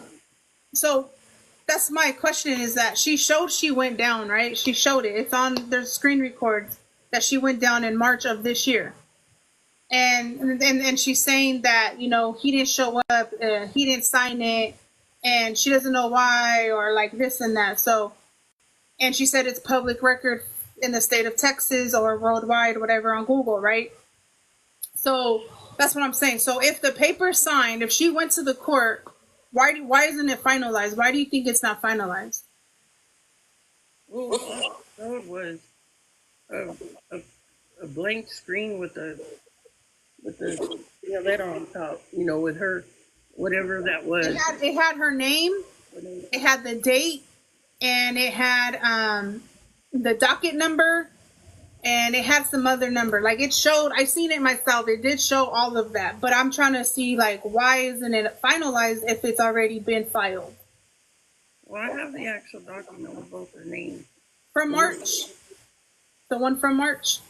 Well, The one that's current, because she currently this week put a screen record of it. I don't know if you've seen it, but it's from this week. I'll have to check the date on it. I can actually. It's from March. I don't want to get this. March 13. March 13. There. Thank you. Whoever wrote that. It was from this year, March 13, and this week she put it on screen record. She said, "Look, everybody. For those who said I did not file for divorce, it's right here. It says her full name. It had the date, which was March 13. It had the docket number. It had all that information. And she said, it's public record. Everyone can go and look it up yourself, but it's not finalized because of him. So if she filed it, then why do you think, like, that's what I'm trying to get is why isn't it finalized, right? The comments say right here, she did not file it. He is the respondent. Sorry, I didn't say that right. Yeah, I don't know, but I was just trying to see because there is a screen recording of it. That's why I was asking if you had seen it yet, because it was literally this week that that it popped up. Yeah. She can manipulate things to it. Yeah. She goes that far. You know, she really does. But what she's mad about is I'm showing those screen recordings. She thought we never about her. The kissing other men, tongue kissing some man at a bar, coming out of the bathroom saying that some man just paid her $200. She was still married at that time. And just like making fun of my son. You know, it's just not about the divorce. She can keep lying, denying, and whatever. You know, we'll get it done. We'll get it done. But it's the bereavement she did to my family. It's not all about that stupid divorce. You know, she wants to hang on to that. But two, being that I went through with what I went through with my son, she has a lot of rights still to my son through that marriage. And the way she did her baby daddy dirty and his family trying to come on here with the 100K, she ain't gonna try that crap. My son's in prison. You know, he's got health problems too. You guys, I can't interview Noe. He's incarcerated. Sorry, they want me to interview him. So I know that you and your son and family had problems when Ashley came into the picture. You stated that there were letters mailed to you with Noe's information, but not his handwriting. Can you explain that to everybody? Yep. Okay, my son has very beautiful. He writes very beautiful. But he writes at a certain angle. Kind of this way. I did handwriting analysis. I have read every word. And you know the lingo your child talks within. Letters you receive beforehand. And the reference to my wife is my wife that They're saying they can't really hear you. Oh. We gonna have to get Mama DJ a tripod, y'all. It's in my wish list. No, I'm kidding. And there you go. Okay, he in the letter to me, disowning me. He kept saying my wife. At first, I was really upset. I had some friends come over, and his sister, she's not to be reckoned with. I'll tell you. And she's like, she pulled out his letters She came over to my house with his letters, and we compared them side by side, and it was totally two different um, sets of handwriting, and it it just occurred to me, mother's intuition. He didn't write this letter, so my cousin is Homeland Security, and I said, how can I trace this postage on here? Like where like the little numbers that go across. Okay, that it was kind of counterfeit. It was mailed from her town at the post office. I even got the post office that it was sent from, or the area. I don't know. I can't. I don't know if she put it in her postal, like in her mailbox at home, or she ran down to the post office. I don't know that much, but it was mailed from her town, and I have proof. I have a receipt. And so I wrote her back at her house because she had sent her address to my daughter one time for something they had going on. And I wrote her 5 pages, and I told her exactly, because that's the only way we had contact with her. And I told her how I felt. Don't be writing me letters like that, unless you stand on what you say. And being that, trying to hurt me in that fashion, come on, man. Try better, do better. And then putting me on Front Street about adoption that never happened. And show me the adoption papers. I'll show you the papers I got from the court. You got to pay so many cents a piece. I'll show you. I can pull that. Now, So, I have no reason to lie or hide anything. You know what I'm saying? yeah. So has she ever tried to expose you or the family? A what? Has she ever tried to expose you or his family? Um, who wants to go first? um, my son, just putting him on the phone when he didn't know. He was calling from you could hear the recording on, the screen recording I have. This is a call from blah, blah, blah. And she would pick up and be like, what do you want? And then she would be like this in her life. Watch what I tell him. Watch what I tell him. And my son would ask her, are you got me on live? No, I don't. I'm getting ready. The videos are there for you to see. And then she put his D pic out there, told everybody my son was. I did hear that. I did hear that. Everything that she's done to Jesse and everybody else, she did to my son. Said he was, I don't know what word I can use, LGBTQ. Yeah, that's fine. She was saying that, and then she was saying because my son, fixes his eyebrows better than his mother, but it's just he's a clean, neat person. It's not that he's that. And she's like, he looks kind of jay because of that, and he just he tightens up, as I used to say. But she put my daughter's driver's license on her live. For what reason? Thank you, lady.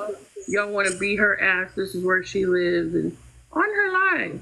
Wow. I didn't see that. So the next question. Yeah, go He's ahead. married to your son, right? Yeah. And God forbid, knock on wood, that anything happens to your son. Do you think that she's gonna be like, I'm the wife and I'm gonna be in charge and I'm gonna take care of this? Do you think that might be also a reason why she could be holding on to certain things? Well, too, along with her threats, she's tried to do stuff to my son inside through other people, getting him jumped, like to get him another case. Well, no, I'm saying like, God forbid something happens health-wise to him. She's the one married to him.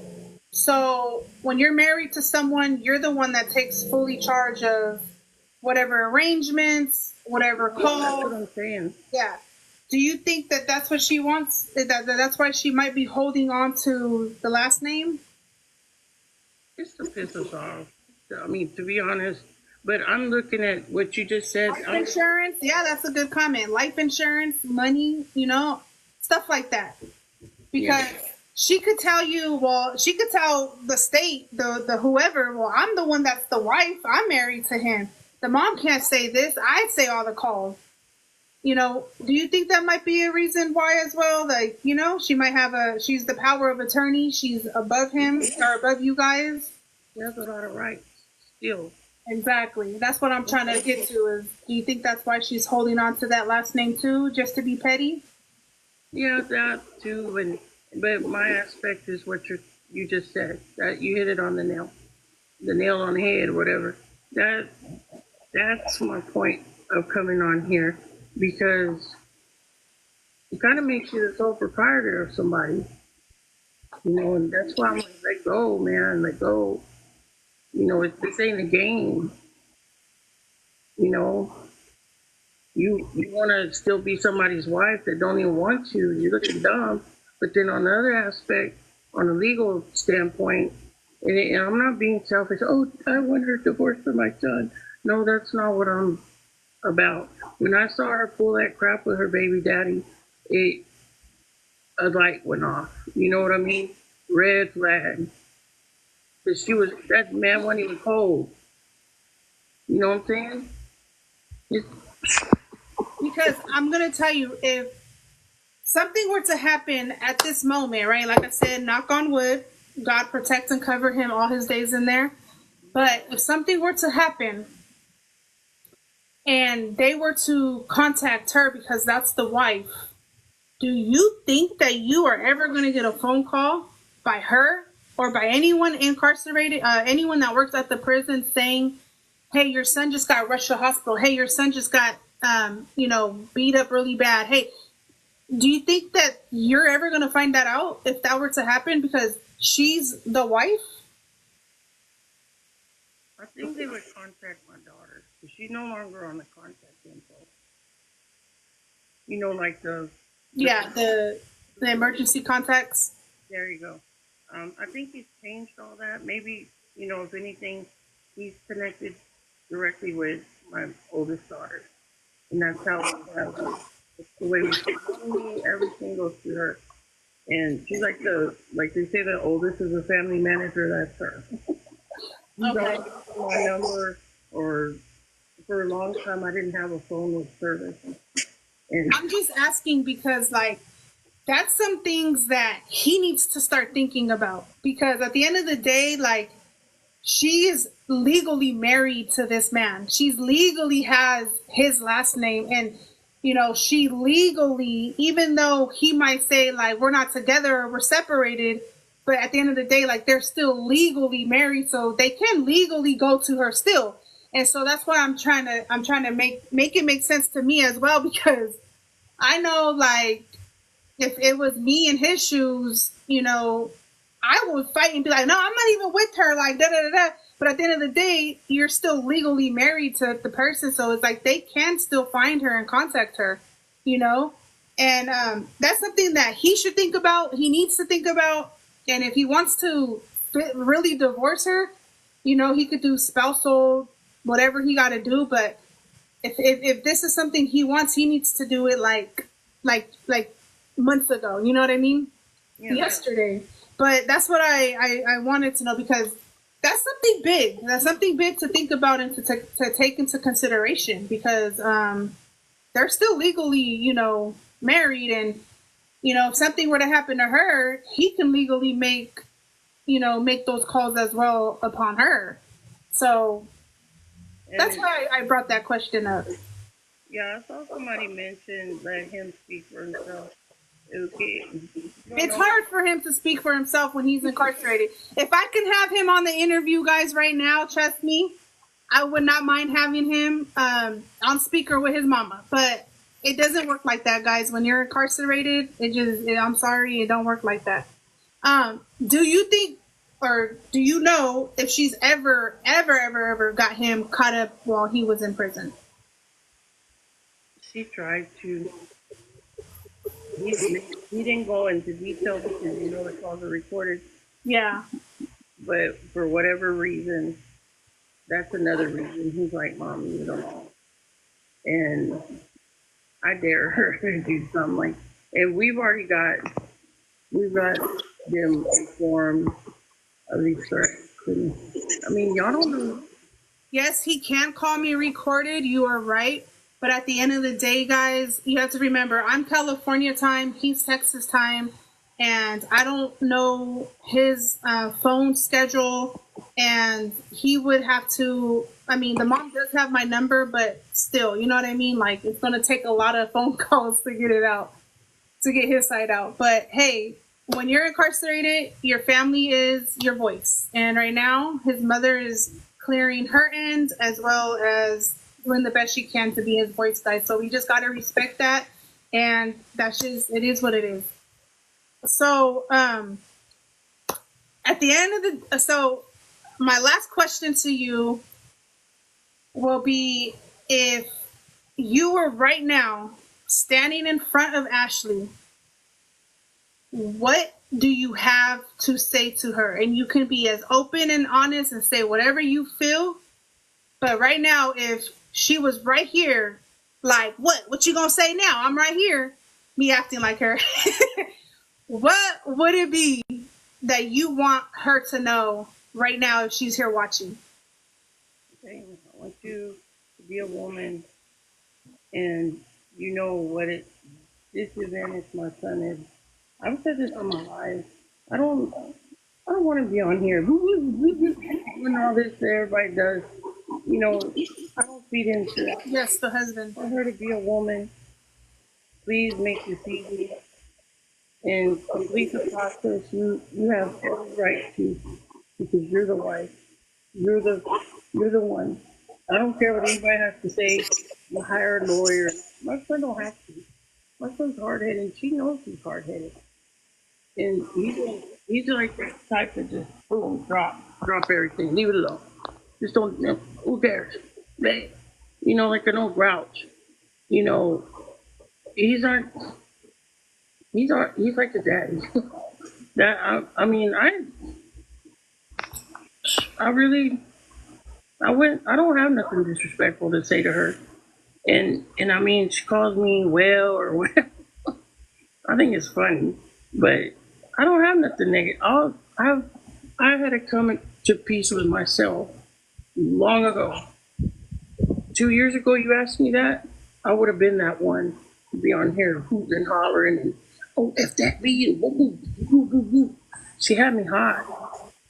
Every day I'm at work just looking down at videos sent to me of my son being disrespected. Hell yeah. But now that she called me out and it said the crap about adoption and that's a personal attack on me. And I'm gonna join all these people making fun. You want to go and make it personal and start putting me down? I'm gonna be right along with these people putting you down because I like to roast people too. I do it for fun. But please just make this easy on a legal standpoint. Sign the papers. This people could say, "Oh, you could do it this way, that way." She is a wife. Go down there and ask them. Have them served. She has the ability to do that. Okay, well, you have that power, we'll go do it. That's all I'm asking. I'm not trying to, but she wants to make everything into a negative, charade and all that, and because she gets clout for it. I'm not on here for clout. I have a full-time job. I make good money. I don't need that bull crap. It gets tiring being on here 5 hours bullshit with people. But I do it because, I've been lied on, She didn't know nothing about that adoption shit. And she assumed, you know. But this is the first time I've ever explained any of that to anyone. And that's 33 years in the making, ups and downs, highs and lows with my son. That's our business. You know what I'm saying? Whether I've been there, not been there, he knows. Him and I know. God knows. God FEMA. Right. And I'm at peace with that. Right. But someone attacks you personally, starts calling you names, you're gonna react in a flesh way. You know what I'm Of saying? course. Yeah, we're only human here. We're all human here. But respectfully, just sign those papers and be done with me whole. It's time for you to move on with your life, marry someone else sometime, and he can do the same. I want him to get out fresh, no worries.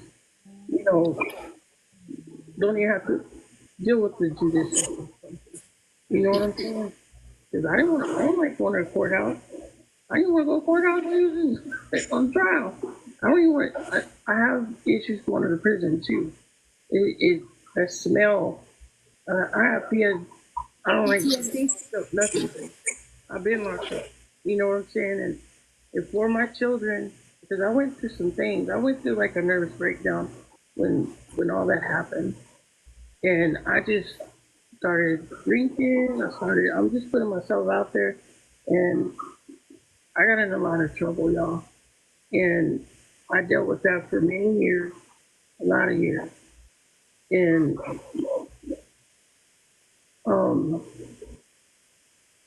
it, bringing this up brings it all back, but I've It's part of your healing. part that on. If, But you know, respectfully, woman to woman, to answer your question, I just want her to do us right. You know, and move on from our family, the hurt she caused, the hurt maybe we caused her, whatever. Bygones be bygones. I just want, at a legal standpoint, for this to be over. My son to be free and clear, and it don't have nothing to do with her, whether she's this or that person or she's famous on here, whatever. I just, you know, we want to be free of that and at peace. And you know, whether my son's upset about it, I want him to finally tell a girl, okay, I can marry you.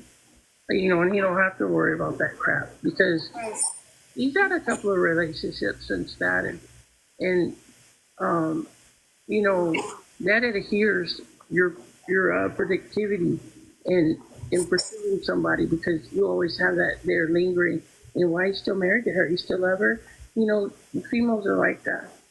right. Oh, you know, and I don't want her. You know, I can want that, but yes, he has to want that too. But he just feels like he's at a standpoint that he can't do nothing about it because she won't sign the papers because that's where we left it off. You know, whether Okay. So this or that. Ashley, oh, sorry. Go ahead.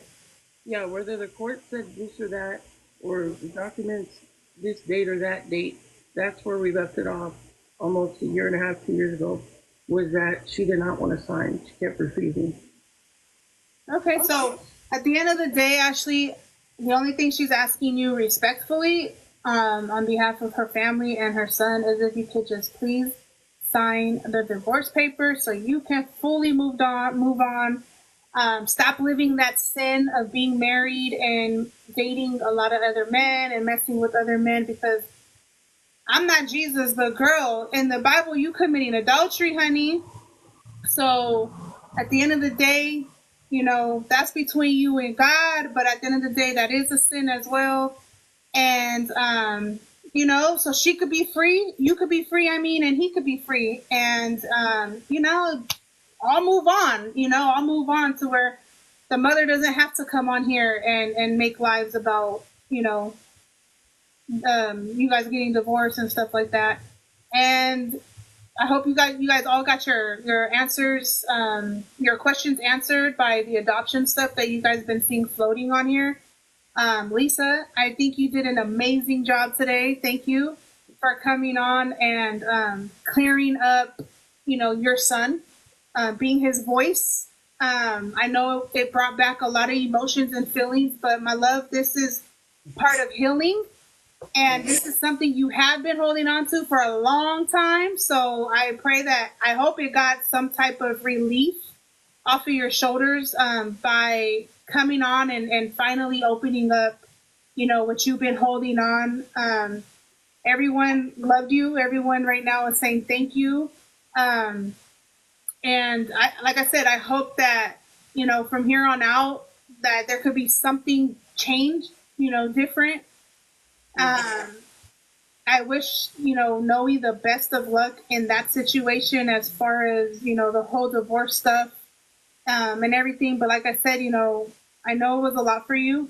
I seen it through you, but you know what? I'll tell you, you're one hell of a strong woman. Everything you've already conquered in your life, you're strong. I see it, I hear it just by talking to you in your voice. You're strong, and continue to be strong, have faith, and, let God lead the way. At the end of the day, you guys, we all have battles, but God already defeated them all, so at the end of the day, I hope you guys all respect his mom for coming on here and being his voice, because he obviously can't, you guys. Yeah. But before I get off with you real quick, because I do have to be on again with someone else in 9 minutes. But before I get, and you want to see that too. You guys are gonna want to see what I have, who I have coming on. They have a lot to express about this individual. But I did, before I came on, there was a live. You guys are welcome. You guys are all welcome. I seen a live of Emmanuel. I don't know if you've seen him. He's a Cheesemate page, and he's been on live with her a lot. And he was on live with her before I came on with you. And he wants to put you on there because a lot of people are commenting Noe's mom, but she doesn't want to go on with you one-on-one with him. But just throwing it out there. I don't know if he's gonna ever reach out to you, but you are mentioned on his live as well. So if you didn't know, now you know. But like I said, I don't want to make a big old charade out of it, and I'm not. I did get mad because everyone said I don't like him. He's messy. Don't bring him in. You guys, honestly, I do get weird vibes from watching him. I do. I'm not gonna lie, but I'm just letting the mom know because people were saying she was in his comments yesterday, and I literally went in his comments and said no, she's not, because she's on her own live. And so, also, I think you guys are getting the Noe's confused. And so this is Noe T that we're talking about. So I think that's another thing that's happening as well, because the other Noe's mom, she did speak on Sally's live the other night. So they didn't clarify which Noe. So I think they're getting you guys confused because well, I called her my daughter. I'm like, what? Yeah, so I think they're getting the mothers and the Noe's confused. But guys, this Noe's mom right here, Lisa, was never in his comments. She was on her own live yesterday, okay? So I just wanted to let you know that if you didn't know that was going on. Yeah, but thank you. But all due respect, everybody that's watching me, we be on there like just sharing everything else everybody's posting. But I'm not gonna make it like, okay, the reason I wanted to say this and I kind of forgot you got to talking. I took all her videos down because something I saw. I was going through how they have those quotes, on Facebook. I always kind of take them as a note of a word from God or a message. And one day I took them down that day because it says God's seen it. Don't worry about this or that. God's seen it. And that's what, I don't like to get all Christian on people because you get lashed back. But God's seen it. My situation, anybody wants to call me out that I adopted my son, God's seen it. That's why I've kept it to myself all these years. God's seen it. I beat myself up, put myself through a lot of crap, and emotional, whatever, but God's seen it. And He'll fix it. The Bible does say when we're in our mother's womb, He already knows what's going to happen in our life. You guys, God knows our whole entire path. And I know there's a lot of non-believers and stuff like that, which is fine. I respect it. But, Me being a believer, it is very true. He knows what's going to happen tomorrow, and he knows what's going to happen in the next 5 minutes. So, God sees everything already played out before we do. All we're doing is just walking the path of life that he gives us. Yes, there's things that happen in our life that we question him because we don't understand why things happen. But at the end of the day, it was his plan for that to happen. Maybe it was for the best. Maybe it was to wake you up. Maybe it was because you're about to see rock bottom and he's trying to show you, like, hello, wake up there, people. I'm here. All you got to do is have faith and believe in me, call upon me and trust in me, and I will show up. So it's true. God sees everything that's literally going to happen before we know and before we see it and before we got to go through it. But at the end of the day, it happens, but things get better. People leave your life for a reason. He removes people out of your life for a reason. He brings people into your life for a reason. There's a reason why you and I talk. There's a reason why you follow me. There's a reason why, it could be so many different things, and it could be all for a reason. It could be for a season. It could be for a lifetime. We never know why these things happen. There's things that happen to me that I question, still to this day. And I come from pastors in my family. I come from that belief. I used to play the drums in church, and I still, sometimes don't get it. But God does see all things, guys, literally all things. And, that's what God does. That's his job, is to see. But he's also going to protect you. You know what I mean? He's going to protect you from all evil. You just got to call upon him and just, believe in it. But Lisa, like I said, I believe in everyone else in my chat. Like, you did an amazing job. You did a great job. And I appreciate you, love, like, for coming on. You have my phone number. None of this. Huh? I broke down about 3 times before this, but I just and that's gonna happen. It's because like I said, it worked up all your emotions, and it's part of healing, my love. Like, it's seriously part of healing, because it's something you've been holding in for a long time. And there's reasons for that, right? It's sometimes things have to be the right time to express, what you're going through. And it's been a long time that you've been holding this in, but I'm very glad that you got it out. I really hope it was a relief off of your shoulder. You have my number, you have my DM, and when you make your IG, it's the same name here, and you can always talk to me.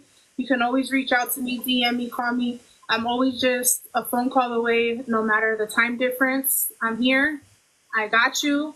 And like I said, I give you guys all my love and support and my prayers to you and your family. And I pray that, the divorce happens soon. But again, thank you. But I got to run because, you guys, I got Bebecita coming on in 2 minutes. And y'all don't want to miss that either, because she knows some stuff, and she has some stuff to say.